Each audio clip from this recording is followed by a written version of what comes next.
Salut les parents voyageurs, c'est Floriane. Dans cette série de podcasts sous forme de capsules audio, je vais vous parler de notre tour du monde.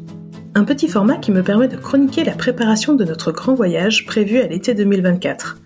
Vous saurez tout de la préparation d'un tel projet, les différentes étapes par lesquelles on passe, les doutes, les galères, les questions.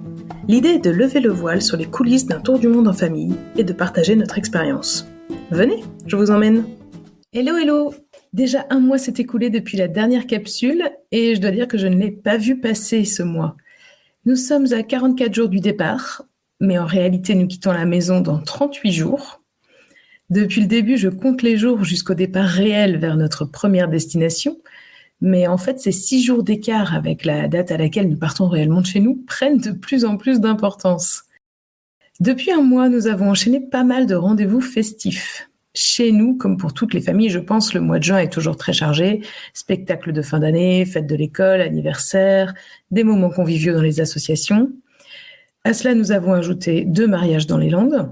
Il y a notamment la sœur de Ludo qui s'est mariée, donc nous avions 2-3 petites choses à préparer. Le genre de petites choses auxquelles on pense depuis qu'on sait qu'ils vont se marier, bien sûr, mais qu'on finit toujours de préparer à la dernière minute. On a aussi participé à une cousinade, où j'ai rencontré des cousins de ma mère qui ont voyagé à vélo jusqu'à Pékin en 1986. Donc autant dire que c'était pas le même genre d'aventure tout confort comme celle qu'on s'apprête à vivre, mais c'était vraiment chouette d'échanger avec eux sur ce projet.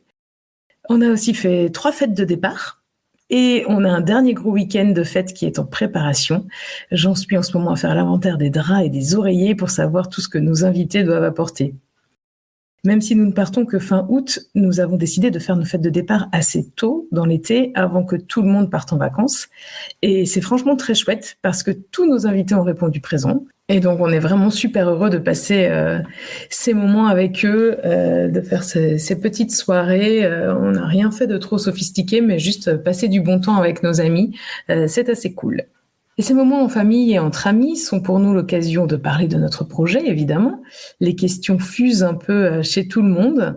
Celle qui revient le plus, c'est « Alors, vous êtes prêts ?»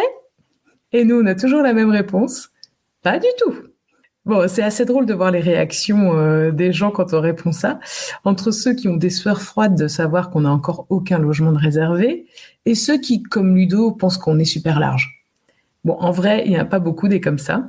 Mais j'avais fait une capsule dédiée aux réactions de l'entourage à l'annonce de notre projet. C'est la capsule numéro 6. Si vous n'avez pas encore écouté, allez-y, parce que tout ce que j'avais raconté reste vrai, même à un mois du départ. Les réactions de nos amis et de nos familles sont toujours assez drôles, je trouve. Et d'ailleurs, dans cette capsule, j'expliquais notamment que les gens, à travers leurs questions et leurs réactions, ne faisaient que renvoyer leurs propres questionnements et parfois leurs peurs, et que c'était charge à nous de ne pas prendre ces peurs, qui ne sont pas les nôtres. Mais là, je dois avouer qu'à force de dire qu'on n'est pas du tout prêt, ce qui est vrai, enfin, ou presque vrai, je commence à m'affoler un petit peu. Bon, je suis pas du tout de nature stressée, Ludo non plus, on est plutôt des gens qui avons confiance en la vie. Mais force est de constater qu'il nous reste encore pas mal de choses à préparer. Bon, je savais bien que le mois qui vient de s'écouler ne serait pas trop efficace en termes d'organisation du voyage, tellement notre planning était chargé. Mais quand même, en fait, le fait d'y être et de se rendre compte qu'effectivement, on n'a pas beaucoup avancé depuis un mois, bon, ça met un petit coup de pression. Cette capsule est donc l'occasion pour moi de faire un petit point d'avancement et j'espère qu'à la fin, je pourrai me dire « Ah, quand même, finalement, c'est pas si mal ». La dernière fois, en fin d'épisode, j'avais listé quelques sujets qui étaient en stand-by et auxquels on devait s'attaquer. L'assurance, la carte bleue, un petit point budget, les petits travaux dans la maison, l'achat des équipements. J'avais juste listé ces quelques gros sujets. Évidemment, il y en a toute une petite myriade de plus petits sujets insignifiants, mais qu'il faut quand même faire. Et la bonne nouvelle, c'est quand même que des choses ont progressé sur ces grosses thématiques. Alors, si je commence sur le budget, et je pense que j'en ai jamais vraiment parlé dans ces capsules, j'en avais parlé dans l'interview que j'avais fait avec Florence sur le podcast À ton tour du monde. Là, j'avais donné un petit peu notre idée de budget, mais je crois pas l'avoir déjà fait dans les capsules. Donc, en fait, j'ai affiné un peu mes estimations. Donc, ça, je vous l'avais déjà expliqué. J'avais préparé un tableau pour comparer les estimatifs par pays, de budget à prévoir par pays, par personne. Donc, j'avais pris le budget du planificateur à contresens, du site Tour du Mondiste, du site Où et Quand. Et puis, j'ai aussi screené la communauté de voyageurs d'Instagram et des blogs où les gens font des bilans un peu du budget. Et donc là, j'ai cherché un peu des témoignages récents parce que c'est vrai qu'après le Covid, depuis le Covid, les choses ont quand même pas mal changé en termes de prix. Il y a que pour l'île de Pâques et les Galapagos que je n'ai pas trouvé de témoignages récents, ni même d'informations ultra précises sur les sites que j'ai cités juste avant. Pour l'île de Pâques, tant pis, j'ai pris le prix Chili. Pour Galapagos, j'ai pris Équateur. Je sais pas trop s'il y a des grosses différences ou pas. Quand je regarde toutes les données que j'ai compilées, j'obtiens un budget de 44 000 € au plus bas et 89 000 au plus haut. Donc pour nous 4, pour 11 mois et demi de voyage avec les pays qu'on a mis sur notre itinéraire. Si je regarde que les chiffres qui sont tirés de l'expérience de famille de voyageurs, j'arrive plutôt à 59 000 € pour notre parcours. Et en faisant la moyenne de toutes les données, j'arrive à 62 000 € pour l'année. Donc ça, c'est en dehors des billets d'avion, des transferts inter-pays, puisqu'en fait, à chaque fois, c'est le budget pour le coût de la vie sur place. Donc, on vise à peu près autour des 60 000 €, avec environ 10 000 € de billets d'avion, transit, changement de pays. Ça nous fait 70 000 pour l'année. Donc, c'est cohérent avec, en tout cas, les budgets que j'ai tirés de l'expérience de voyageur. Et si je me rappelle bien ce que j'ai dit au micro de Florence, eh bien, c'est le budget que j'avais estimé déjà à l'époque. Donc, ça datait de février, mon estimation. Donc, c'est pas mal. C'est le budget qu'on a en tête depuis le début. Donc, c'est parfait. Il n'y a plus qu'à maintenant voir si on arrive à le tenir. Au niveau des équipements, on a avancé aussi. Vous l'avez peut-être vu sur Insta, j'ai fait 2 sessions shopping chez Decathlon, fournisseur officiel de notre voyage. Je suis allée une première fois avec les enfants. Donc, pour Alexis, c'est tout bon. Entre ce qu'on avait déjà trouvé en ressourcerie, ce qu'il a déjà, parce qu'on rachète pas tout non plus, et ce qu'on a trouvé là, en termes d'équipement, il est prêt à partir. Pour Adrien, il nous manque les chaussons de mer et un t-shirt anti-UV. Il n'y avait pas sa taille quand on est allé, donc c'est pas de bol. Et puis bon, lui aussi, il faut qu'on refasse un tout petit peu sa garde-robe parce qu'il a pas mal grandi. Donc en termes de t-shirt notamment, là, on est un peu limite. Je suis sûre que vous connaissez ça vous aussi, les enfants qui n'arrêtent pas de grandir. Donc voilà, encore un petit peu d'achat à faire pour Adrien. Et je suis retournée donc une deuxième fois chez Decat, toute seule, juste pour moi. Je crois que c'était bien d'être toute seule pour m'occuper de mes affaires parce que j'ai passé plus de 2 heures à faire tous les rayons, à essayer 1 milliard de choses. Je cherchais notamment des chaussures parce que mes baskets, je cherche pas des chaussures de randonnée, je cherche des chaussures, des baskets confortables qui me permettent de faire des randonnées, de me balader en ville, etc. Un petit peu des chaussures tout terrain. Les précédentes que j'avais achetées dataient de 2017, notre voyage en Océanie. Et depuis, je les ai utilisées vachement. Elles sont hyper usées. Donc là, c'était quand même temps d'en acheter une nouvelle paire. Et en fait, chez Decat, il y a un nombre de rayons incroyable dans lequel on trouve des baskets. Donc en fait, voilà, j'ai beaucoup tourné dans le magasin. Je suis retournée plusieurs fois à l'espace cabine. J'ai beaucoup essayé des affaires, etc. Bref, la bonne nouvelle, c'est que j'ai trouvé tout ce qu'il me faut. Donc moi, j'ai décidé de faire un petit mix de vêtements qui sont entre guillemets techniques sportifs, que j'ai pris chez Decathlon, et puis des vêtements classiques, des choses que j'ai déjà dans ma garde-robe, que j'aime bien, que je sais qui sont confortables. Je me suis pas du tout racheté une garde-robe complète, ça c'était pas du tout l'idée. Donc voilà, mais en tout cas, j'ai tout ce qu'il me faut, je suis prête à partir. Pour Ludo, lui, il a fait un rapide petit tour hier, mais il n'a pas trouvé son bonheur pour tout. Il lui manque notamment des sandales. Pour lui aussi, on avait déjà trouvé quelques vêtements techniques en ressourcerie. Donc je pense que c'est le point noir chez lui, les sandales, c'est peut-être à peu près tout ce qui lui manque. Donc il est presque prêt à partir aussi. Je ferai un petit post Insta, je pense, avec le récap de tout ce qu'on prend dans nos sacs pour vous donner une idée du trousseau. Je me suis inspirée d'autres voyageurs qui avaient fait l'exercice et puis de la liste qu'il y a aussi sur Tour du Mondiste. Je trouve que c'est pas mal de savoir combien on prend de t-shirts, de sous-vêtements, etc. Donc voilà, je vous ferai un petit peu le bilan de ce qu'on a choisi. Je suis pas encore tout à fait prête à le faire. Mais pour ce qui concerne en tout cas les vêtements, juste pour moi, j'ai tout pesé aussi. Donc tous mes vêtements que j'ai envie d'avoir pendant le voyage, pendant l'année de voyage, j'en suis à 6 kilos de vêtements. Et si j'enlève donc les vêtements que je porterai le jour du départ, parce que je ne sais pas où je vais dormir le premier soir à Jakarta, mais je sais dans quelle tenue j'arriverai, il me reste 4,7 kg d'affaires dans le sac. Donc, je suis plutôt contente de ce résultat parce que je visais moins de 5 kilos, mais honnêtement, j'y croyais pas vraiment. Donc, je trouve que c'est une belle perf. Je suis assez contente pour le moment. Le week-end dernier, donc on était dans la famille pour un mariage dans les Landes et on a testé nos pochettes de compression. Et franchement, j'ai trouvé que c'était vraiment très efficace pour réduire l'encombrement des vêtements. J'espère que ça sera suffisant pour nos sacs de 40 litres, mais après cette expérience, je suis assez optimiste. Vous vous demandez peut-être pourquoi nous n'avons toujours pas acheté nos fameux sacs de 40 litres. En fait, j'ai sollicité Decathlon et 4Class pour voir si on pouvait mettre sur pied un partenariat avec Parents Voyageurs. Et je suis toujours en attente de la réponse de chez 4Class. Pour Decathlon, je voulais quand même vous passer le message parce que ça peut vous servir à vous aussi. En fait, chaque magasin Decathlon a un budget sponsoring qu'il peut allouer au projet qu'il veut. Alors, le plus souvent, ils offrent une réduction de 10% qui, si j'ai bien compris, correspond à la ristourne qu'ils offrent à leurs employés. Ils peuvent aussi, dans certains cas, offrir certains équipements. Donc, moi, j'ai sollicité 2 magasins proches de chez moi. Le premier a refusé parce qu'ils ont beaucoup trop de demandes et ils ne peuvent pas répondre à toutes, donc je peux l'entendre. Et le deuxième a refusé aussi parce que notre projet comporte un peu trop de trajets en avion et cela ne correspond pas aux engagements RSE de l'enseigne. Donc c'est dommage pour nous, bien sûr, mais je trouve qu'on ne peut que féliciter les marques qui s'engagent en ce sens.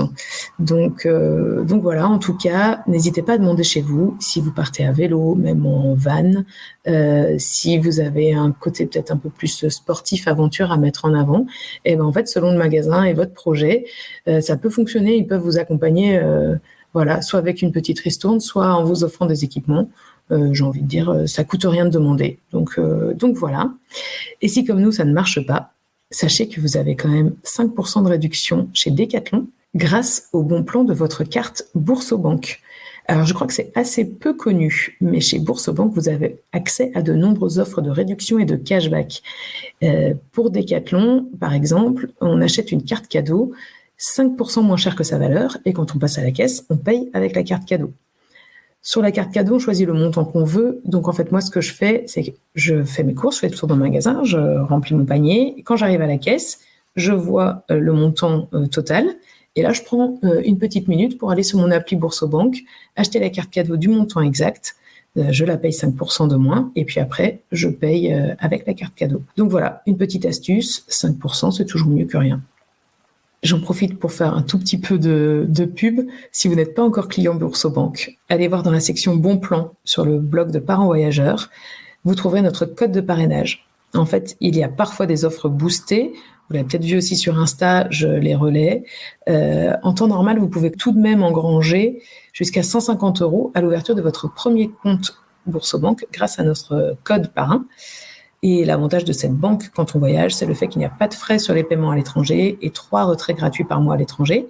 C'est des cartes Visa. La carte et la gestion du compte sont totalement gratuits. Bref, nous, on trouve que c'est très intéressant et d'après notre expérience, on recommande cette banque vraiment les yeux fermés parce que ça fait 7 ans qu'on est chez eux.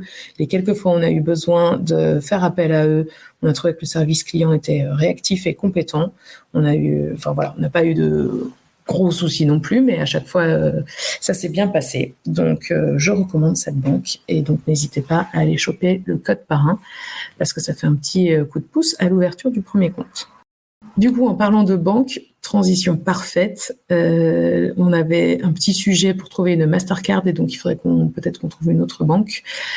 Et parce qu'on n'a que des cartes Visa pour le moment et on aimerait partir avec une Mastercard pour compléter au cas où. Et on n'a pas du tout eu le temps de gérer ce dossier. Je crois que Ludo a commencé un petit peu les recherches, mais voilà, il n'a pas eu le temps d'aller jusqu'au bout. Et donc, on en est toujours au même point qu'il y a un mois. En revanche, un autre dossier qui a bien avancé, c'est pas le plus marrant non plus, mais il est très important, c'est le sujet santé. Donc, on arrive presque au bout de tous les rendez-vous médicaux, bilans d'avant-départ. Donc, les vaccins, je vous en avais parlé, ça c'est fait depuis début mai. Le dentiste, c'est OK. Il ne nous reste qu'un rendez-vous à faire, mais il n'y a pas de carie en vue ou de soins particuliers à apporter chez personne, donc ça, c'est pas mal.